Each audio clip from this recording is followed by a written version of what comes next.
What's up? It's your boy Carcino here, and I forgot to do this fight for y'all. This was the John Molina Jr. and Ruslan Provodnikov fight. Molina, working with Saluki has definitely helped him. He stayed behind the stake. Whenever he wanted to get rugged and go back to the old John, Saluki made sure he understood how the importance was for him to stay behind that jab.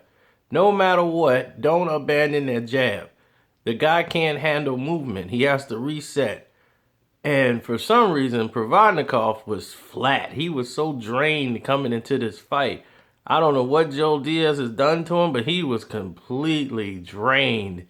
And after four rounds, he just was not the same. He wasn't the same when he came out. These little soft punches he was throwing, then he wasn't throwing in combination anymore. I'm like, what is going on with Provodnikov? Then I'm looking at his body. It's just not, it's not the same. He's not looking the same at all. I'm like, this guy, either he left it all in the gym or something happened, but he looks completely drained. He is not, nothing that he was doing had any effect whatsoever. He was just walking in the shots. I don't think I gave him but maybe one round. If that. One, maybe two. This was the John Molina Jr. show. The factor is he was like 20 pounds bigger than Provodnikov, but I think he stunned Ruslan a couple of times in the fight where he got his respect and got the distance he needs so he can use the jab more.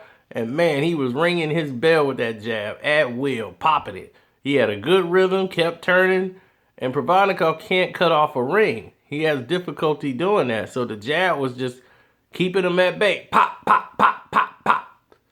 Non-stop, just working that jab. So I would like to see him, in another big fight as well. John, he's back in the mix. He's a hard puncher, so he's going to give you everything he's got. And I love the Back to the Future Trunks, too, by John. Well, what he was doing, he was looping the right hand because he got the high guard up. So he'll loop the right hand in, and then when they get close, he dip his shoulder in and turn up with an uppercut. The right uppercuts was key in this fight. When they did fight in close, that this is what John liked to fight anyway, fighting the box, but that's more for Ruslan's style. And he can get a good rhythm doing that if you let him. But if you keep up like this, it's like you keep stalling the car. Keep doing this, stall him. Then he'll throw in a sneaky body punch every now and then. And that became the whole layout for the entire, 7, 8, 9, 10, 11, 12 rounds in a row. So they never really got the firefight everybody thought. You saw it in spots. But overall, John Molina was just educating him with a jab right to his face every time. And I appreciated it. I appreciated every minute of this fight. I had to go back and show people, but I really have a hard time trying to figure out what happened to Ruslan Provodnikov. I don't know if the whole thing with the crackdown and what's going on with Russia has something to do with the supplements. Hey, this thing could have a trickle-down effect. You'll start seeing all these international athletes start to become skinny as a rail. Like, hey, you'd be like, what happened to you? You was terrifyingly menacing before. Now all these fighters are like running for the hills. But it all makes sense now, so